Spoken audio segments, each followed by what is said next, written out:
Halo, assalamualaikum. Selamat malam semuanya. Salam sehat untuk kita semuanya.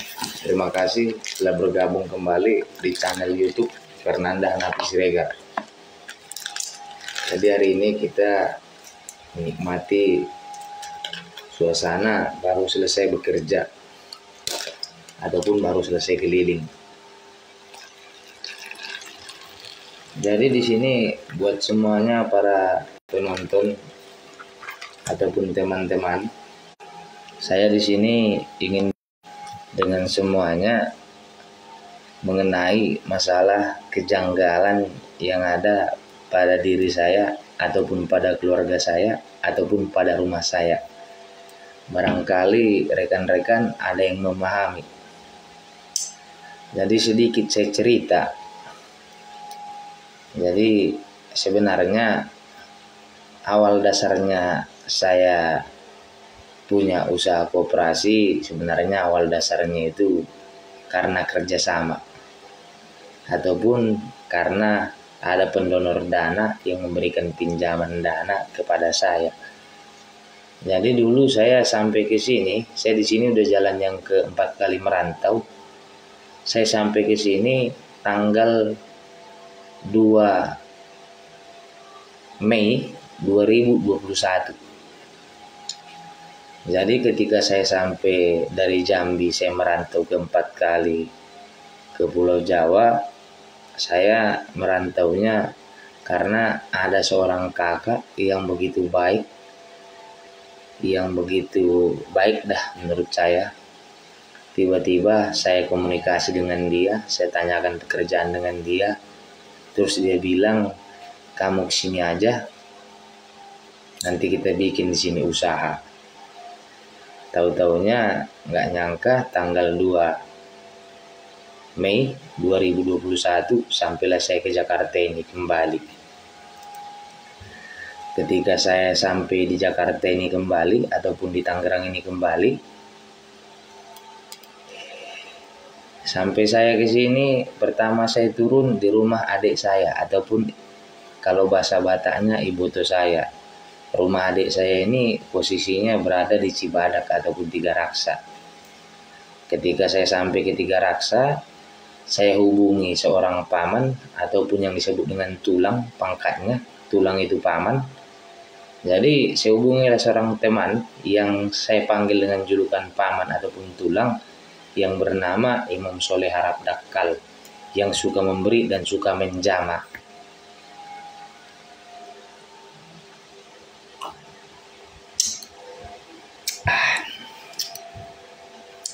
Jadi singkat cerita, dijemputlah saya dengan Imam Soleh Harap Dakal. Waktu itu posisi saya sampai ke sini, saya datang dari kampung karena saya ada masalah. Makanya saya dulu pulang kampung. Jadi saya datang dari kampung, saya sampai ke Tangerang ini ataupun ke Jakarta ini tidak punya duit sama sekali.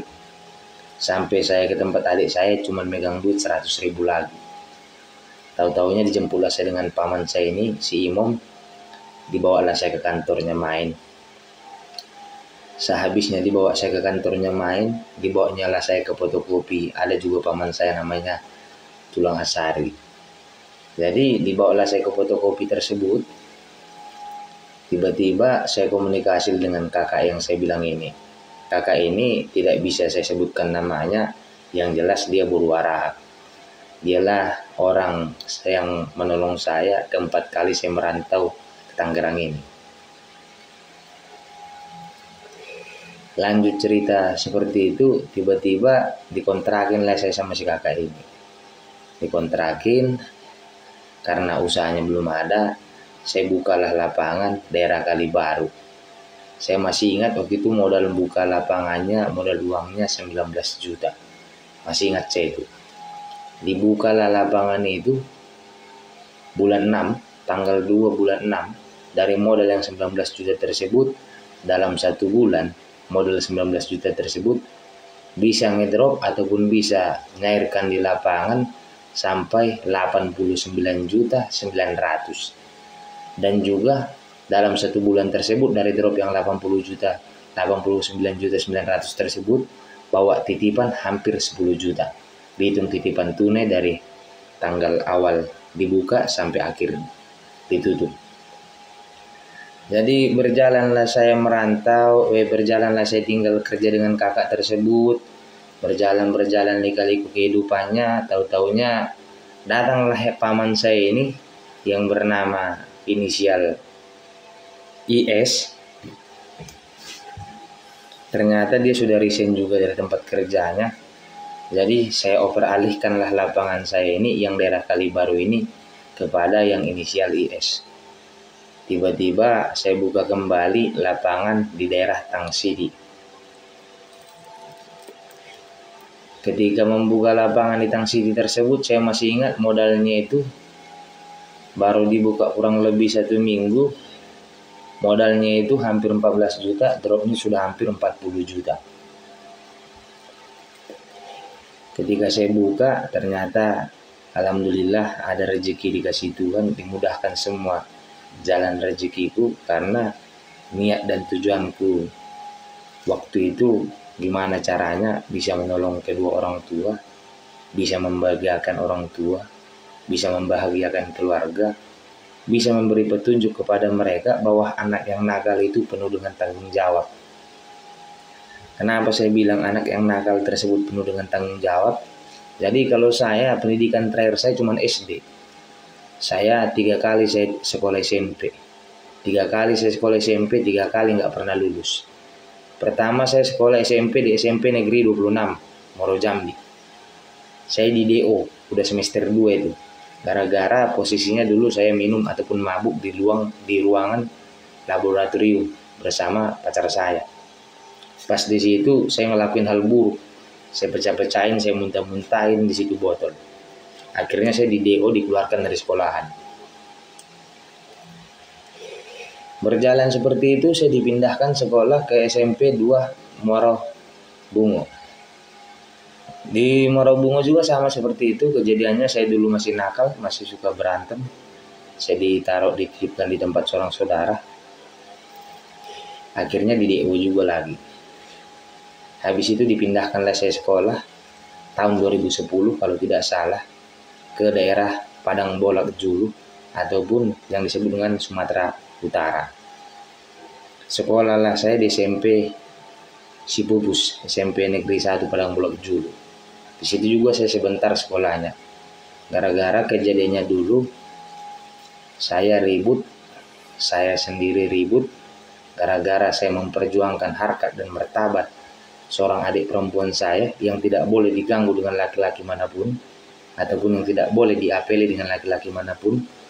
Karena yang saya tahu, ya kita laki-laki tahulah sifat kita kayak mana, kan gak semua laki-laki. Akhirnya terjadilah keributan di lapangan Padang Baruas, saya masih ingat itu. 38 orang lawan saya sendirian. Pertama perjanjiannya kita duel 1 lawan 1. 1 lawan 1 tangan kosong tanpa alat. Sudah duel 1 lawan 1, akhirnya main. Akhirnya kita diserang ataupun dikeroyok. Dari situlah awal saya merantau ke Tangerang ini tahun 2010. Jadi lanjut cerita yang tadi, yang cerita dari si kakak tadi, saya buka resort daerah Tangsidi. Tahu-tahunya waktu itu saya main Facebook, bertemulah saya dengan istri saya yang cantik jelita. Istri saya yang sekarang yang begitu cantik jelita. Saya bertemu melalui Facebook tanggal 9 Juni. Saya chattingan dengan dia. Tanggal 9 Juli saya nikah dengan dia. Cuman jarak 1 tahun. Jarak 1 bulan. Jadi waktu itu sepeser pun tidak ada uang saya. Disinilah saya merasa malu. Jadi sepeser pun saya tidak punya uang. Istri saya yang ngirim uang sama saya. Kita belum pernah ketemu. Dikirimlah saya dengan istri saya uang, posisinya waktu itu 14 juta.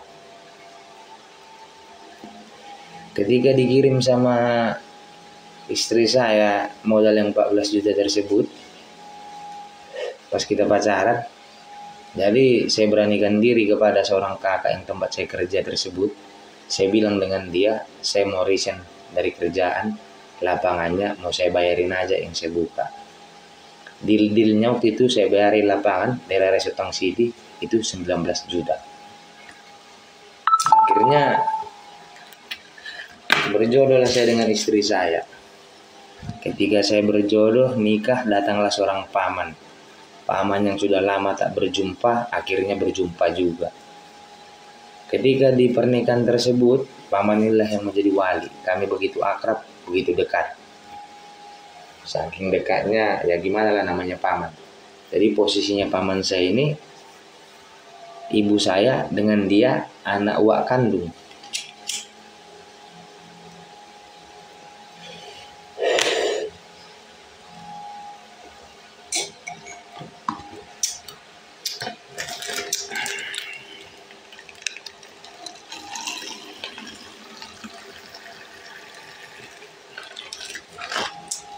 Jadi diajak paman saya inilah saya ketika setelah nikah jalan-jalan waktu itu saya bersama istri bersama seorang pria yang saya bilang tadi IS inisialnya ke Tanjung Kait makan-makan.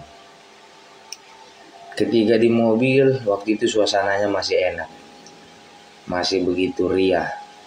Tiba-tiba berbicaralah paman saya ini. Sekarang Bere, daripada kerja dengan orang lain buat apa? Mendingan Bere sekarang kerja kita sama kita. Kerja kita sama kita, kalau ibarat kata tulang punya rumah, kau punya rumah. Tulang punya mobil, kau punya mobil. Tulang punya motor, kau punya motor. Sekali berlanjut ya, siapa yang tidak tertarik? Semua orang pun pasti tertarik. Karena siapa yang tidak mau dikasih modal? Cuman waktu itu saya betul-betul sungguh-sungguh dan serius. Kenapa saya bilang betul-betul sungguh-sungguh dan serius? Saya ingin membuktikan kepada orang lain bahwa saya bisa menciptakan sebuah perusahaan dengan modal yang kecil. Saya bisa memberikan pekerjaan kepada orang banyak.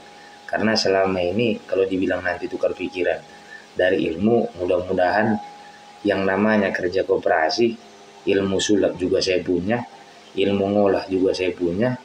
Pokoknya kita masih sama-sama belajar, bukan membanggakan diri. Intinya sama-sama belajar tapi pengalaman yang mengajari.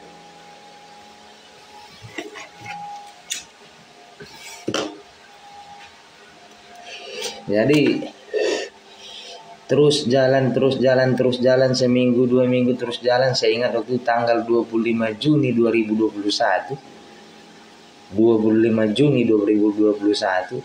dimodali lah saya dengan paman saya ini 19 juta. Tanggal 27 Juni 2021 dimodali lagi saya dengan paman saya ini 11 juta. Jadi nominalnya 30 juta. Tanggal 29 bulan Juni dimodali lagi saya sama paman saya ini 8 juta lagi. Jadi waktu itu resortnya masih satu resort Tang City, karena saya masih mencari PL ataupun mencari kolektor ataupun karyawan. Jadi resort Tang City waktu itu tembuslah dropnya 100 juta dalam jangka 1 bulan dari modal yang 40 juta tersebut. Tanggal 2 bulan 8 datanglah karyawan saya yang baru. Jadi saya konfirmasi dengan paman saya ini. Ternyata paman saya ini masih awam di koperasi. Yang dia mengerti kerja di koperasi, kalau seandainya uang 1 juta berarti 250.000 untungnya buat kita. Padahal hakikinya kalau kita pakai karyawan itu untungnya tidak segitu buat kita. Berjalanlah usaha ini saya dengan paman ini, masih begitu mulus perjalanannya, masih begitu indah perjalanannya, belum ada cekcok. Tiba-tiba tanggal 2 bulan 8 datanglah karyawan saya yang bernama RG. Dia yang memegang resort daerah Tang City. Tanggal 14 bulan 8 2021 datanglah karyawan saya yang bernama MD, resort daerah Bandara. Modalnya waktu itu 22.800.000. Dropnya dalam 1 bulan tembus 80 juta. Tanggal 23 bulan 8 datanglah waktu itu karyawan saya yang bernama bekas paman saya ini. Ternyata dia pindah lagi ke tempat saya kerjanya. Tanggal 28 bulan 3 tersebut datanglah dia ke tempat saya. Itu yang dibilang tadi inisialnya IS. Jadi di bulan 8 tersebut terciptalah 3 resort, 3 lapangan dengan modal lapangan 82.900.000. 82.900.000 tersebut, dari situlah kita biaya membeli motor, biaya makan, semua biaya saya yang menanggung. Semua biayanya. Jadi bulan kedua, bulan 9 saya buka lagi resort. Waktu itu nama resortnya Rezeki, Tahta, Naila. Saya buka lagi resort yang keempat namanya Harta. Bulan 9 2021. Jadi saya buka resort Harta tersebut. Itu modalnya saya masih ingat, itu modalnya 11 juta tembus dropnya 70 juta. Daerah Pasar Kemis. Masuklah waktu itu karyawan barunya namanya Ramadan. Habis dibuka Harta bulan 9 juga waktu itu, alhamdulillah dari tagihan, karena betul-betul saya niat. Nggak ada niat saya buat yang aneh-aneh. Gimana caranya seperti yang dibilang paman saya tersebut. Jangan diganggu duit. Gimana caranya biar duit ini berputar. Saya buka lagi lapangan. Tetap daerah Jawa Ringan sampai Kampung Carang Pulang, perbatasan Pasar Kemis. Saya buka resort tersebut namanya Kanaka. Itu juga waktu itu modal resortnya 14 juta. Ketika dibuka resort tersebut, modal 14 juta tersebut, yang megangnya namanya Beni, tembuslah dropnya 56 juta. Di bulan 10 saya buka lagi resort. Saya buka lagi resort daerah Sepatan, yang saya beri nama Berkah. Bulan 10 juga saya buka lagi resort. Saya beri namanya Naila. Bulan 11 saya buka 2 resort. Alhamdulillah dari bulan 8 sampai bulan 11 tembus 8 resort dengan jumlah drop 400 juta. Dengan tagihan satu hari target hampir 20 juta dari modal 80 juta tersebut. Disinilah awal cekcoknya. Saya ingin bercerita dengan rekan-rekan. Ternyata di bulan 11 tersebut bermasukkanlah orang dari sana, dari sini, dari sana, dari sini. Namanya kita orang kampung merantau kan. Udah saya yang merintis usaha dari nol, sedangkan paman saya ini tidak ngerti apa-apa. Cuma saya tetap niat waktu itu saya tidak mau mengambil gaji, karena saya ingat pesan dia, jangan diambil gaji. Tapi walaupun saya tidak mengambil gaji, tetap semua pengeluaran saya tulis. Bahkan dari berdirinya usaha ini sampai sekarang hari ini, semua pengeluaran ada saya tulis. Bahkan hutang-hutang orang sama saya ada saya tulis. Bahkan uang yang saya kasih sama paman saya dari bulan 8 sampai dengan bulan 1 itu saya berikan uang hampir semuanya, saya total. Dari yang dia mintanya 3 juta, 4 juta sekian, setoran dari drop. Jadi di bulan 11 ini waktu itu dibawanya lah seorang kasir. Ini saya cerita dulu sama rekan-rekannya. Dibawanya kasir koperasi. Kenapa dibawanya kasir koperasi? Karena ada sifat curiga, wajar, namanya uang. Tapi seharusnya kalau kita pemilik usaha, kita lihat dulu usaha saya ini maju nggak dibikin dengan keponakan saya. Apa hasilnya? Padahal modal yang 80 juta tersebut, 82.900.000 tersebut, sudah jadi waktu itu 8 resort, sudah kebeli waktu itu motor hampir 10. Walaupun yang buruk-buruk sudah kebeli motor. Ya, taunya gitulah, ada sifat namanya iri dengki. Gosok sana sini, gosok sana sini, gosok sana sini. Padahal saya anggapnya paman saya ini paman yang paling baik, karena dia dewa penolong. Akhirnya bulan 11 tersebut datanglah dia ke rumah saya. Posisi rumah saya waktu masih di Sukamana. Datang dia ke situ, dibawanya seorang kasir, sekalian silaturahmi dengan tobang-tobang saya, ataupun yang dibilang bibi saya, ke rumah saya. Ternyata mereka ngecek pembukuan saya. Tapi alhamdulillah 1.000 pun duit tidak ada yang lari saya bikin, karena saya catat semuanya pengeluaran, apapun itu. Bahkan anggur merah pun saya catat.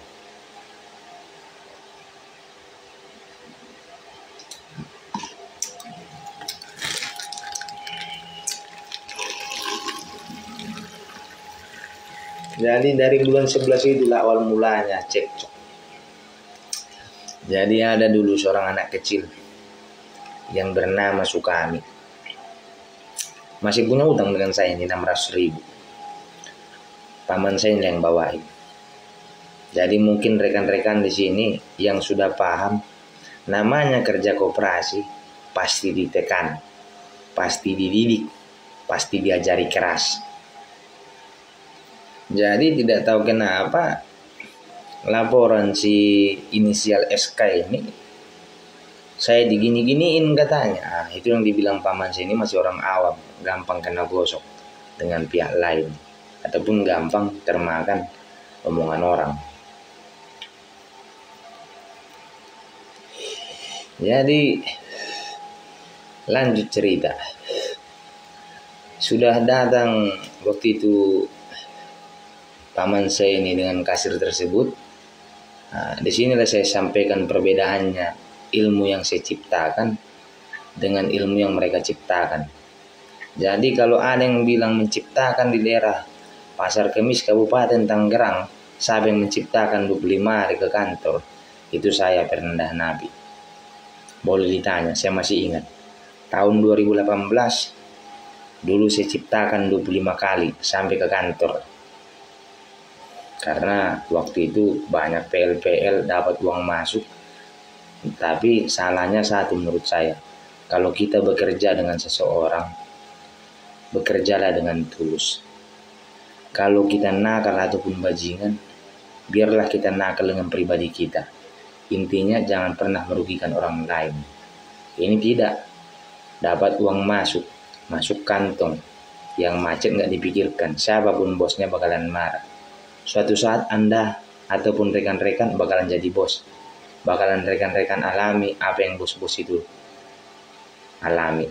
Ternyata jadi seorang bos itu tidak semudah yang rekan-rekan pikirkan. Banyak yang dipikirkan. Jadi disitulah lanjut cerita. Jadi ceritalah si kasir ini. Oh iya ini pas ini pak, nggak ada masalahnya gini. Pengeluaran juga jelas, semuanya detail. Keuangan, sisa uang kas, pengeluaran jelas semua saya bikin. Jadi waktu itu mulailah dari bulan 11 itu dibilanglah sistem setoran dari drop. Rekan-rekan aja pikirkan. Duit 80 juta. Dari situ otak saya berpikir gimana caranya biar bisa beli motor buat karyawan. Gimana caranya biar bisa buka lapangan. Tapi apa? Sistem setoran. Tembuslah dropnya di bulan 11 tersebut.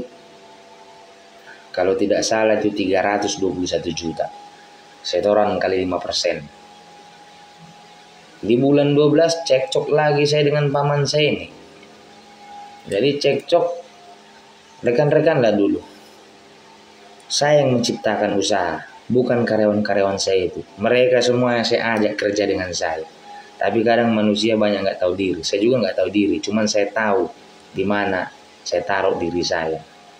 Jadi saya sampaikan sama rekan-rekan yang saya tahu kali-kali koperasi. Kalau pinjam 500 jadi 600. Dapatnya 4,5 sama.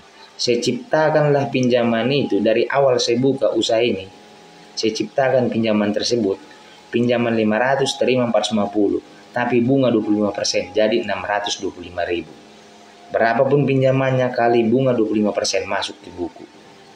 Jadi ketika saya cekcok dengan paman saya ini, wajar dong saya ambil satu lapangan. Itu bukan gaji. Dari bulan 8 sampai bulan 12 1.000 pun belum ada saya ambil gaji. Jadi kalau ditanya dari mana Pak Regar bisa mendapat uang masuk, jadi saya sedikit sharing dengan rekan-rekan. Kalau rekan-rekan bertanya, dari mana saya bisa dapat uang masuk? Jadi saya wajibkan dengan karyawan saya ataupun kolektor saya waktu itu, saya fotokopi lah yang namanya buku tabungan. Buku tabungan ini satunya 2.000. Saya cetak 100 lembar jadi 200.000. Jadi setiap nasabah baru wajib dipotong buku tabungan ini 20.000. Dan uang yang 20.000 tersebut wajib dipotong nasabah baru. Dalam satu hari waktu itu anak buah saya yang 8 orang tersebut bisa bawa anggota baru paling kecil 20 orang. Karena wajib kita bebas ngedrop langsung nasabah yang baru. Kalikan aja, 20 kali 20 berarti 400.000. Duit siapa segitu? Bukan tergoyang dari saldo. Di saldo juga saya ciptakan gimana caranya bunganya bertambah 25%. Karena saya pelajari namanya pihak bank ada namanya denda. Denda harian, denda bulanan, denda tahunan. Kenapa kita tidak bisa menciptakan namanya bunga? Bertambah bunga 5%. Jadi saya bikinlah pinjaman 500.000 jadi 625. Jadi wajar saya ambil satu lapangan. Dari awal dibuka lapangan tersebut, dari drop awalnya, drop bulan 8, bulan 9, bulan 10, bulan 11, bulan 12. Drop awal resort tersebut, saya sampaikan dengan rekan-rekan, itu udah hampir dihitung saya dapat keuntungan 70 juta di luar gaji. Jadi cekcoklah saya dengan paman saya ini. Ributlah saya dengan paman saya ini. Ketika ribut saya tinggalkanlah usaha ini tersebut. Saya tinggalkanlah di situ yang memegangnya inisial IS. Tanggal 18 bulan 12 saya ingat banget itu. Saya resign dari situ. Tapi saya ambil satu lapangan, wajar hak saya. Lanjut cerita. Ternyata yang ditinggali dengan yang namanya IS tersebut, paman ini komunikasi dengan saya. Dari tagihan yang dapat satu hari 20 juta, jadi dapat 3 juta 4 juta. Ternyata disitulah kesempatan waktu itu PL-PL-nya. Jadi niatlah mereka semuanya menggulung. Karena yang memasukkan mereka waktu itu saya semuanya. Karena yang saya tahu kalau kita bekerja tegas-tegas. Gak ada basa-basi. Namanya hidup dengan kematian itu pilihan. Yang penting kita punya Tuhan. Sempat ribut dengan paman saya ini. Diajaknya saya makan ke daerah Pasar Kemis. Makan di rumah makan yang mantap. Jadi dibilangnya lah pakai bahasa Batak. Saya terjemahkan bahasa Indonesia. Bere. Kerjasama lah kita bere tetap. Ambillah hakmu. Ambillah gajimu. Sedangkan posisinya gajiku waktu itu belum kuambil selama 6 bulan. Rekan-rekan pikirkan aja, saya seorang pemimpin, sekalian sponsornya.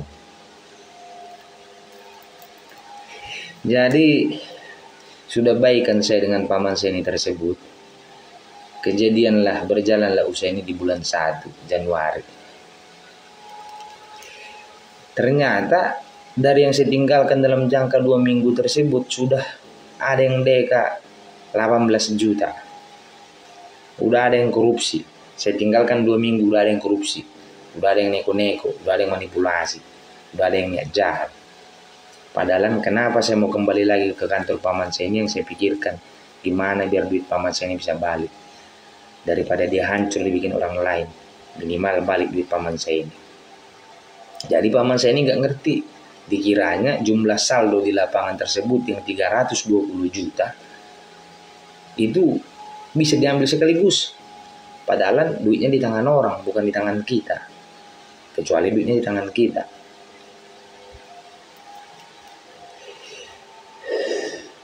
Jadi lanjutlah yang saya sampaikan ceritanya itu. Nggak tahu kenapa berjalan waktu melahirkanlah istri saya. Melahirkanlah istri saya tanggal 4 bulan 3 2022. melahirkanlah di rumah sakit Bunda di daerah Cikupa.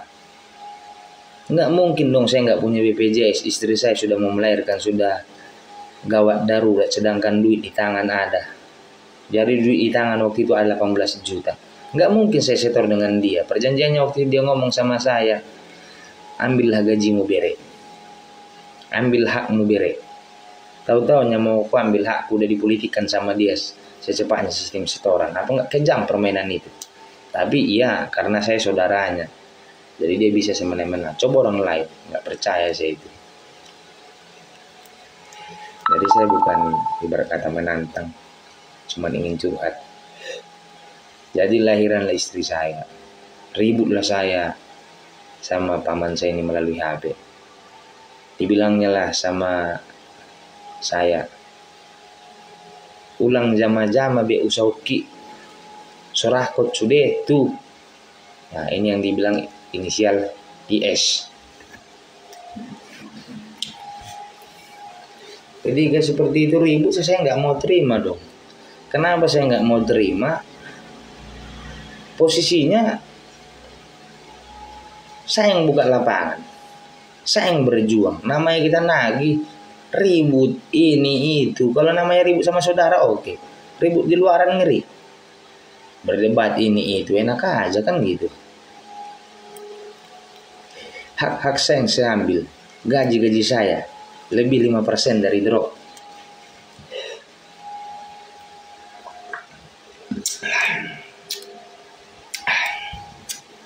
Jadi semenjak kejadian di bulan 3 tersebut, datanglah paman saya, ada lagi paman yang lain, suami dari bibi saya, sering main ke sini. Pas sering main ke sini waktu itu tagihan masih lumayan, masih dapat satu hari 16 juta, 15 juta. Jadi bilanglah paman saya ini, ya udah, biar udah aja nanti yang berurusan dengan dia. Kita aja kerjasama, kayak mana sistem setorannya, pulangi aja uangnya. Ternyata udah berjalan seperti itu, cekcok. Nggak ada yang jelas satupun. Saya tidak menyalahkan siapapun, mungkin ekonominya kan lagi sama-sama susah. Datanglah paman saya ini, modal yang 82.900.000 tersebut, minta dipulangkan 90 juta. Dari bulan 3 sampai bulan 5. Iya, sampai bulan 5. Rekan-rekan lah dulu berpikir, duit di tangan orang, kecuali di tangan saya. Duitnya nggak ada di tangan saya, di tangan orang, di nasabah. Sedangkan posisi kita punya karyawan. Karyawan kita ini kalau tidak mendrop ataupun tidak mencairkan pinjaman, tidak memberikan pinjaman, bakalan malas-malasan kerjanya. Sistem menggaji mereka juga bingung kalau kita mau tarik saldo. Terpaksalah saya dibilang walaupun kejam, saya bingung ngambil tindakan seperti apa. Saya berhentikanlah beberapa orang karyawan saya. Banyak yang benci dengan saya, banyak yang dendam dengan saya. Sebenarnya saya minta maaf, betul-betul minta maaf semuanya sama kalian. Tapi mau gimana, kalau rekan-rekan di posisi saya ditekan, saya dituntut, saya diomongi ini itu, saya perkecil lah. Ternyata dari bulan 3 tersebut sampai bulan 5 tanggal 15 yang ketarik duit di lapangan 50 juta. Nasabah itu kita nggak tahu, ternyata saldo kita yang hampir 300 itu hampir 100 tabungan. LTB. Jadi terpaksa lah di PHK karyawan, diberhentikan karyawan. Jadi karyawan yang saya berhentikan ini ada yang punya utang 1,5, ada yang punya utang 1,5, ada yang punya utang 1 juta. Bilang saya gini, tapi saya bingung posisinya. Jadi di sini kejadiannya, saya sampaikan dengan rekan-rekan saya ini ingin tukar pikiran. Kejadiannya itu aneh. Ini bilang betul-betul aneh kejadiannya. Jadi berlanjutlah jalan cerita tersebut.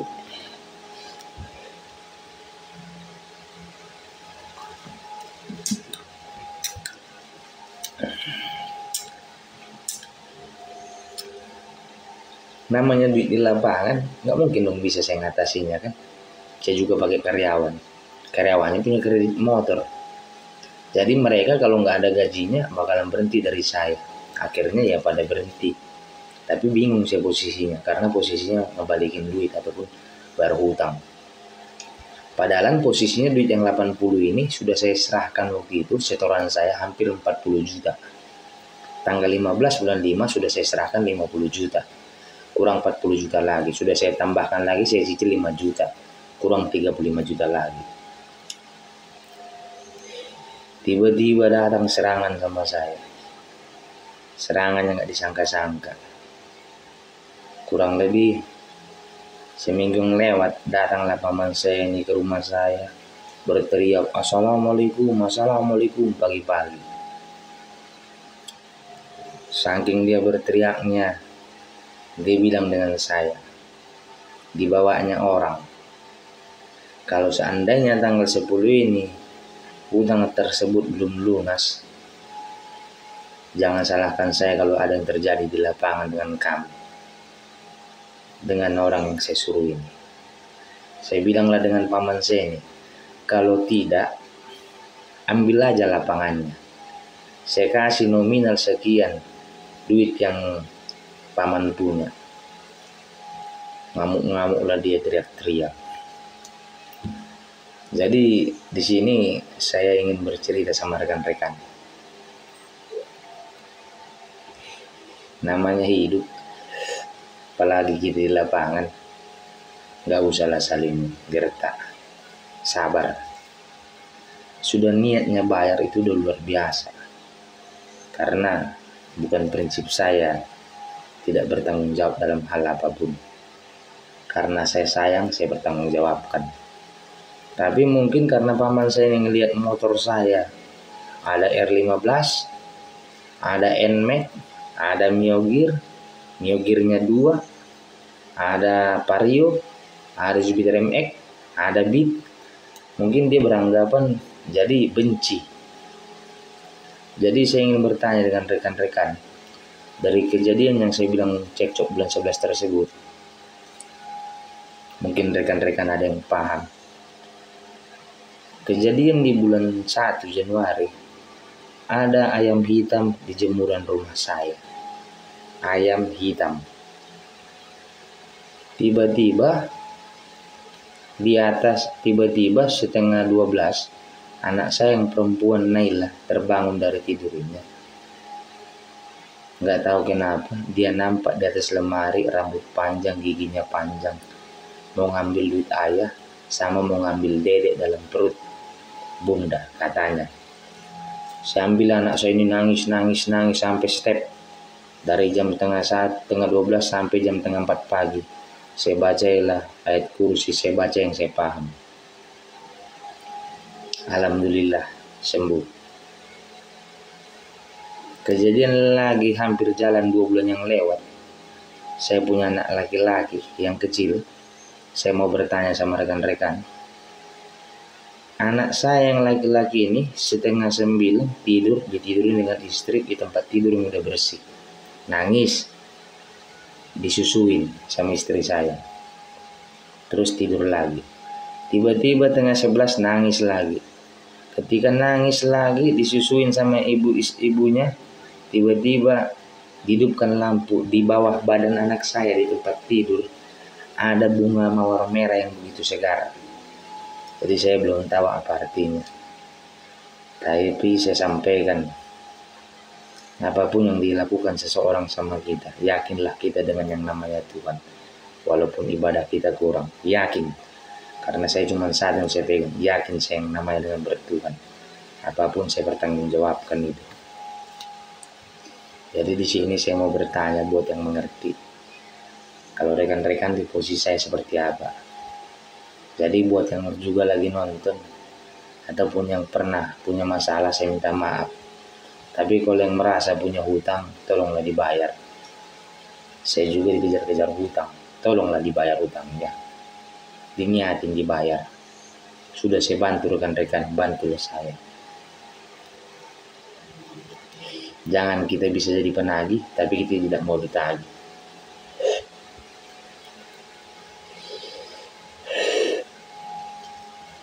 Jadi ini video saya ini, kita lihatlah nanti reaksinya tanggal 10 apa yang terjadi dengan diri saya. Karena saya sudah meyakini jika harus terjadi apa-apa, saya tidak perlu takut. Karena hidup itu pilihan, hidup itu keras. Intinya saya berjuang demi anak istri. Mungkin itu yang dapat saya sampaikan. Jangan lupa di subscribe, like, dan komen. Butuh pencerahan dari semuanya. Assalamualaikum warahmatullahi wabarakatuh.